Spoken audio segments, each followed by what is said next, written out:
आपके साथ कभी ऐसा हुआ कि आपने किसी चीज को घंटों लगाकर याद किया हो और वो चीज अगले ही दिन आपको भूल गई हो? What if I tell you कि ऐसी साइंटिफिकली प्रूवन टेक्निक्स हैं कि जिनकी मदद से आप किसी भी चीज को जल्दी याद करके देर तक याद रखने की सुपर पावर के मालिक बन सकते हैं। अस्सलाम वालेकुम everyone, my name is Waleem Hairan and I have been teaching and mentoring students for the last 10 years. Over the time जब कोई बच्चा अपनी पढ़ाई में अच्छी प्रोग्रेस शो नहीं कर रहा होता and I get into a discussion with them कि वो इम्प्रूव क्यों नहीं कर रहे, तो अक्सर उनका जवाब होता है कि सर पढ़ा था मगर भूल गया, या याद किया था पर लिखते वक्त माइंड से सारा मटेरियल स्किप हो गया। Now based on that discussion I believe there are 4 case scenario के जिसके अंदर आप किसी भी चीज को याद कर सकते हैं या कोई भी चीज आपको भूल सकती है। नंबर 1, आप किसी भी चीज को बहुत जल्दी याद कर लेते हैं और वो चीज आपको देर तक याद रहती है। नंबर 2, आप किसी भी चीज को बहुत टाइम लगा के याद करते हैं मगर वो चीज आपको देर तक याद भी रहती है। नंबर 3, आप किसी भी चीज को बहुत जल्दी याद कर लेते हैं मगर वो चीज आपको जल्दी भूल जाती है। एंड नंबर 4, आप किसी भी चीज को बहुत ज्यादा टाइम लगाकर याद करते हैं और वो चीज फिर भी आपको बहुत जल्दी भूल जाती है। दोस्तों, आज की इस वीडियो में हम ऐसी scientifically proven and time tested techniques के बारे में बात करेंगे which can drastically improve your learning speed, और इन टेक्निक्स के इस्तेमाल से आप बड़ी आसानी से केस 4 को केस 1 में चेंज करने के काबिल हो जाएंगे। तो चलिए बात करते हैं।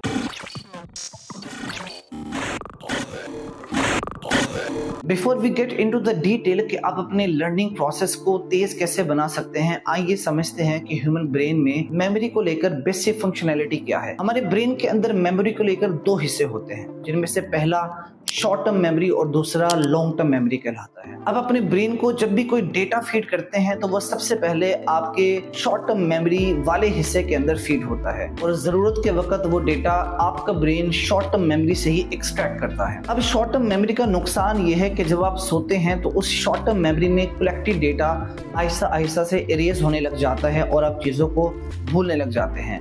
आपको किसी भी चीज को देर तक याद रखने के लिए आपको उस डेटा को शॉर्ट टर्म मेमोरी से लॉन्ग टर्म मेमोरी में ट्रांसफर करना पड़ेगा और इसी के जरिए आप उस डेटा को काफी देर तक याद रखने के काबिल हो जाएंगे। आज की इस वीडियो में हम जितनी भी लर्निंग टेक्निक्स के बारे में बात करेंगे वो साइंटिफिकली प्रूवन है और उन तमाम तरह टेक्निक्स का फोकस शॉर्ट टर्म मेमोरी से लॉन्ग टर्म मेमोरी में डेटा को ट्रांसफर करना रहेगा और इन टेक्निक्स के इस्तेमाल से आप किसी भी चीज को जल्दी याद करके देर तक याद रख सकते हैं। So let's get started. Number 1, make your own notes.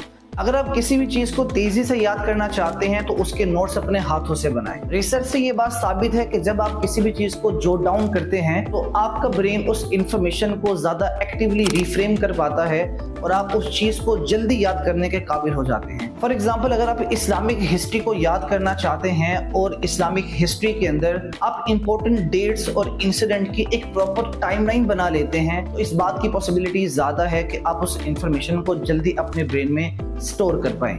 It is one of the reason के लेक्चर के दौरान टीचर अक्सर हमें ये कहते हैं कि लेक्चर के दौरान चीजों को नोट करें, क्योंकि जब आप कीवर्ड नोट करते हैं और उनको दोबारा पढ़ते हैं तो आपका माइंड उन चीजों को आसानी से याद करने के काबिल हो जाता है। 2014 लॉस एंजलिस में होने वाली स्टडी से ये बात साबित है कि जब आप किसी भी चीज के नोट्स अपने हाथों से बनाते हैं तो आप उस चीज को ज्यादा बेहतर अंदाज में याद रखने के काबिल हो जाते हैं। इस रिसर्च के दौरान एक ही क्लास के स्टूडेंट्स को 2 ग्रुप्स में तकसीम किया गया। ग्रुप 1 के स्टूडेंट्स को कहा गया कि उन्होंने एग्जाम से पहले एग्जाम के सिलेबस के नोट्स अपने हाथों से बनाने हैं, जबकि ग्रुप 2 के बच्चों को कहा गया कि उन्होंने टैबलेट, लैपटॉप या कंप्यूटर के इस्तेमाल से अपने नोट्स बनाने हैं। अब ग्रुप 1 के बच्चों के लिए वो नोट्स बनाना ज्यादा एफर्टफुल था और उन्हें उन नोट्स को बनाने में ज्यादा टाइम लगा, जबकि जो ग्रुप 2 के बच्चे हैं उनके लिए लैपटॉप, कंप्यूटर या मोबाइल के अंदर उन नोट्स को बनाना निस्बतन आसान था और उन्होंने उस काम को एफर्टलेसली किया। अब रिसर्चर ने यह बताया कि फाइनल एग्जाम्स के अंदर जो ग्रुप 1 के बच्चे थे वो ज्यादा स्कोर कर पाए क्योंकि उन्होंने नोट्स बनाने के अंदर ज्यादा एफर्ट डाली थी और इस तरह वो उस तमाम तर इंफॉर्मेशन को अपनी शॉर्ट टर्म मेमोरी से लॉन्ग टर्म मेमोरी में ट्रांसफर करने के काबिल हो गए, जबकि जो ग्रुप 2 के बच्चे थे उन्होंने नोट्स बनाने के अंदर एफर्ट कम डाली थी, इस वजह से वो एग्जाम्स के अंदर स्कोर कम कर पाए। Number 2, space learning. Space learning से मुराद ये है कि आप किसी भी चीज को वक्फों के साथ याद करें, यानी अगर आपने किसी चीज को याद कर लिया है तो उसको कुछ दोहराने के बाद लाजमी तौर पे रिवाइज करें। ये बात रिसर्च से साबित है कि जब भी आप किसी इंफॉर्मेशन को स्पेसिंग मेथड के जरिए याद करते हैं तो उस इंफॉर्मेशन का रिटेंशन रेट निस्बतन ज्यादा होता है। अगर आप किसी भी इंफॉर्मेशन को शॉर्ट टर्म मेमोरी से लॉन्ग टर्म मेमोरी में शिफ्ट करना चाहते हैं तो उसके लिए स्पेसिंग मेथड एक बहुत ही ज्यादा इफेक्टिव टेक्निक हो सकती है। मिसाल के तौर पर अगर मैं किसी भी इंफॉर्मेशन को 4 घंटे लगाकर याद करता हूं तो वो इंफॉर्मेशन मेरे शॉर्ट टर्म मेमोरी वाले हिस्से के अंदर ही स्टोर रहेगी। लेकिन ऑन द अदर हैंड अगर मैं उसी इंफॉर्मेशन को 2 घंटे लगा के याद करता हूं और फिर 3 दिन के वक्फे के साथ उसी इंफॉर्मेशन को दोबारा रिवाइज करता हूं तो इस बात के चांसेस ज्यादा हैं कि वो इंफॉर्मेशन मैं ज्यादा देर तक याद रखूं। अगर आप किसी भी इंफॉर्मेशन को लॉन्गर पीरियड ऑफ टाइम के लिए अपने ब्रेन में स्टोर रखना चाहते हैं तो उस इंफॉर्मेशन को कुछ वक्त के बाद बार बार दोहराना can be an effective way कि जिसके साथ आप वो चीज को देर तक याद रख सकते हैं। ये बात साइंटिफिकली प्रूवन है कि जब आप किसी भी इंफॉर्मेशन को अपने ब्रेन में स्टोर करते हैं तो with the passage of time वो डेटा आपके ब्रेन से अरेज होना शुरू हो जाता है। बट स्पेसिंग आउट मेथड के जरिए जब आप उसी इंफॉर्मेशन को वक्फों के साथ रिवाइज करते हैं तो आपका ब्रेन उस इंफॉर्मेशन को लॉन्गर पीरियड ऑफ टाइम तक रिटेन करने के काबिल हो जाता है। यानी अगर आपने किसी चीज को याद किया और फिर याद करने के बाद स्पेसिंग आउट मेथड के जरिए उसी इंफॉर्मेशन को तीसरे, 7वें और फिर 21वें दिन रिवाइज किया तो आप उस इंफॉर्मेशन को 6 से 8 हफ्ते याद रखने के काबिल हो जाते हैं। Number 3, mnemonics. निमोनिक्स एक ऐसा तरीका है जिससे आप किसी चीज को तेजी से याद कर सकते हैं। अगर आप निमोनिक्स के इस मेथड को सही सिचुएशन में सही चीजों पर इस्तेमाल करें तो आप बड़ी मिकदार के अंदर इंफॉर्मेशन को अपने ब्रेन में स्टोर करने के काबिल हो जाए। निमोनिक्स एक ऐसा तरीका है जिसके अंदर आप कॉम्प्लेक्स आइडियाज को डिफरेंट इमेजेस या एक्रोनिम्स के साथ एसोसिएट कर लेते हैं। आप ऐसे नॉनसेंस या वियर्ड सेंटेंसेस बनाते हैं जो कि आपको कॉम्प्लेक्स या डिफिकल्ट कॉन्सेप्ट को याद करने के अंदर मदद देते हैं। जैसे मिसाल के तौर पर अगर मैं अपनी बात करूं तो सूरज से फासले की बुनियाद पर ऑर्डर ऑफ प्लैनेट्स को याद रखना मेरे लिए हमेशा से मुश्किल रहा है जब तक निमोनिक्स बेस ये मुझे सेंटेंस नहीं मिला। अब सेंटेंस क्या है? My very educated mother just served us noodles. अब इस सेंटेंस के अंदर प्लैनेट्स के हर एक लेटर से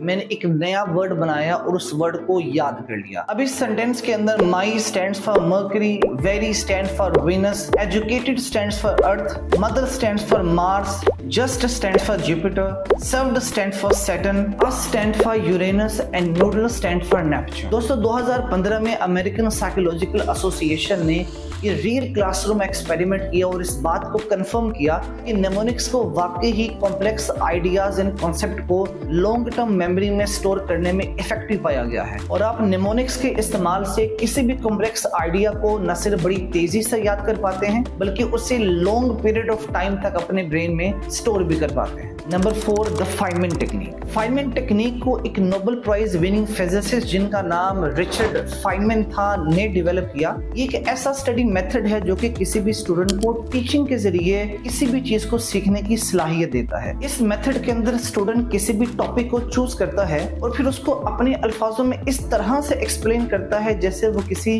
6th ग्रेड के बच्चे को पढ़ा रहा हो। अब 6th ग्रेड के बच्चे को किसी भी टॉपिक को एक्सप्लेन करने के लिए बहुत ही ज्यादा सिंपल और कंसाइज अप्रोच की जरूरत होती है क्योंकि एक छोटा बच्चा किसी भी मुश्किल या कॉम्प्लेक्स आइडिया को समझने के काबिल नहीं होता। फाइनमैन टेक्निक को इस्तेमाल करने के 2 फायदे होते हैं। पहला ये कि जब आप ये समझ के किसी भी चीज को तैयार करेंगे कि मैंने 6ठी क्लास के बच्चे को पढ़ाना है तो आप अपनी अंडरस्टैंडिंग में मौजूद गैप को कवर अप करेंगे। आप अपनी अंडरस्टैंडिंग को 100% करने की कोशिश करेंगे। आप हर जहन में आने वाले सवाल का जवाब तलाश करने की कोशिश करेंगे ताकि आप उस बच्चे को बड़े ही सादा और कंसाइज अंदाज के अंदर उस बात को समझा सके। दूसरा तरीका ये कि फाइनमैन टेक्निक का इस्तेमाल करते हुए जब आप किसी भी चीज को इस जाविये से तैयार करेंगे कि मुझे उसे आगे पढ़ाना है तो आपका ब्रेन उस चीज पे बहुत ज्यादा फोकस होगा और उस फोकस की वजह से आप उस इंफॉर्मेशन को अपनी लॉन्ग टर्म मेमोरी के अंदर स्टोर करने के काबिल हो जाएंगे और वो चीज आपको देर पा याद रहेगी।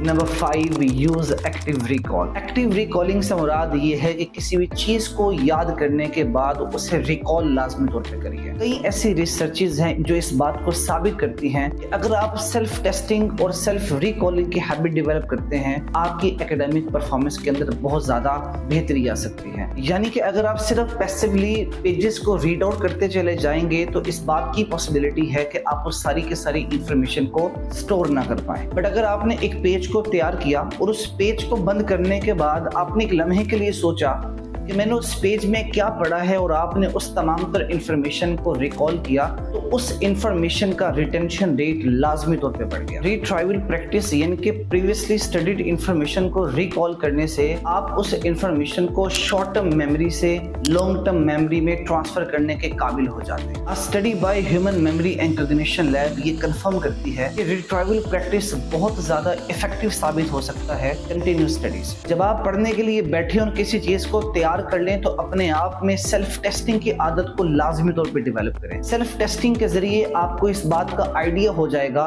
कि उस प्रीपेड लेसन के अंदर कहां पर अभी भी वीकनेस है और आप उस वीकनेस को कवर करने के काबिल हो जाएंगे। अगर आप सिर्फ पैसिवली पढ़ते जाएंगे तो वो कंटिन्यूअसली पढ़ना आपको एक फॉल्स सेंस ऑफ फेमिलियरिटी देगा। आपको लगेगा कि आपको वो काम आता है, बट चूंकि आपने अभी तक उस इंफॉर्मेशन को रिट्राइव ही नहीं किया, आपको आइडिया नहीं होगा कि वो काम आपको हकीकत के अंदर कितने % आता है। आपके लिए प्रॉब्लमेटिक सिचुएशन तब होगी जब अगले दिन आप एग्जाम में बैठेंगे और उस स्टोर्ड इंफॉर्मेशन को रिटेन करने की कोशिश करेंगे, but lake of retrieval practice की वजह से आप उस इंफॉर्मेशन को दोबारा रिटेन नहीं कर पाएंगे और वहां पर आपको मायूसी या नाकामी का सामना करना पड़ेगा। इसलिए कोशिश करें जब भी आप किसी लेसन को अपने एग्जाम और टेस्ट के लिए तैयार करें तो उस मेन एग्जाम या टेस्ट से पहले एक दफा अपना टेस्ट खुद लें ताकि उस वक्त आपको उन वीकनेसेस का आइडिया हो जाए और आप उनको टेस्ट से पहले कवर कर पाएं। Number 6, interleave study. अब अक्सर ऐसा होता है कि जब एग्जाम्स करीब हों और तैयारी ना हो तो एंड पे स्टूडेंट्स आके ऐसा करते हैं कि वो एक ऐसा स्टडी प्लान डेवलप करते हैं जिसके अंदर वो एक ही दिन के अंदर एक ही सब्जेक्ट को मैक्सिमम तैयार करने की कोशिश करते हैं। यानी कि एक पूरा दिन मैथ्स का हो गया, अगला पूरा दिन कंप्यूटर का हो गया, उससे अगला पूरा दिन फिजिक्स का हो गया। अब वो एक पूरा दिन उस एक सब्जेक्ट को लेके चलते हैं और सोचते हैं कि भाई एक ही सब्जेक्ट को मैं पहले अच्छे से कवर कर लूं, फिर मैं अगले सब्जेक्ट की तरफ मूव करूंगा। इंटरलीव लर्निंग एक ऐसा साइंटिफिकली प्रूवन मेथड है जो ये कहता है कि आपको एक ही सब्जेक्ट को लॉन्ग आवर्स तक नहीं पढ़ना चाहिए। इस मेथड के मुताबिक अगर आप एक ही सब्जेक्ट को काफी देर तक पढ़ते हैं तो इस बात की पॉसिबिलिटी ज्यादा है कि आप उसके कॉन्सेप्ट्स को आपस में मिक्सअप कर दें, आप उसके आइडियाज को आपस में मिक्सअप कर दें। दो आपस में रिजेंबल करती हुई प्रॉब्लम आपके लिए कंफ्यूजन पैदा कर सकती हैं और आपकी क्विक लर्निंग के रास्ते के अंदर एक हर्डल क्रिएट कर सकती हैं। यूनिवर्सिटी ऑफ साउथ फ्लोरिडा में रिसर्चर्स ने एक्सपेरिमेंट किया और इस बात को कंफर्म किया कि अगर आप इंटरलीव लर्निंग के तहत एक ही दिन के अंदर मल्टीपल सब्जेक्ट्स के साथ तैयारी करते हैं तो इस बात की पॉसिबिलिटी है कि आप उन तमाम तर सब्जेक्ट्स को ज्यादा रफ्तार से याद कर पाएं और उन्हें देर तक याद रखें। मिसाल के तौर पर अगर आप 1 घंटे के लिए मैथमेटिक्स के एक चैप्टर को तैयार करते हैं तो इंटरलीविंग स्टडी मेथड के तहत ये एडवाइजेबल है कि आप अगले घंटे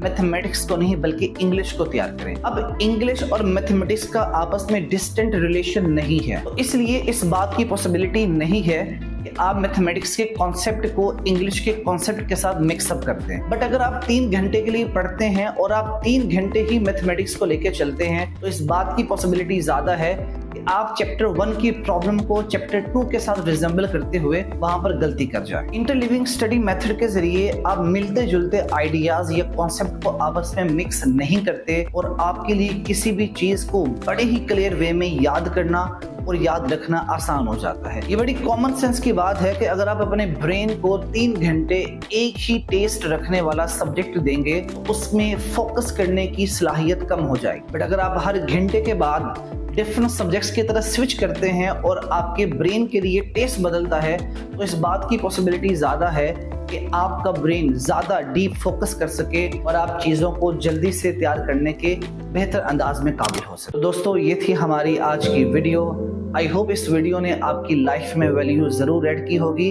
एक चीज जो आपको याद रखने की जरूरत है that learning is a process and nobody is born with the understanding of difficult subjects. It's okay if you are not a fast learner. आप अपनी लर्निंग कैपेसिटी को with time and effort बेहतर बना सकते हैं। इस जर्नी के अंदर अपने आप को पहले छोटे छोटे गोल्स दें और उन छोटे छोटे गोल्स को अचीव करने पर आप अपने आप को ज्यादा कॉन्फिडेंट, ज्यादा बेहतर पाएंगे। अगर आज की वीडियो को लेकर आपका कोई सवाल है तो do let me know in the comments.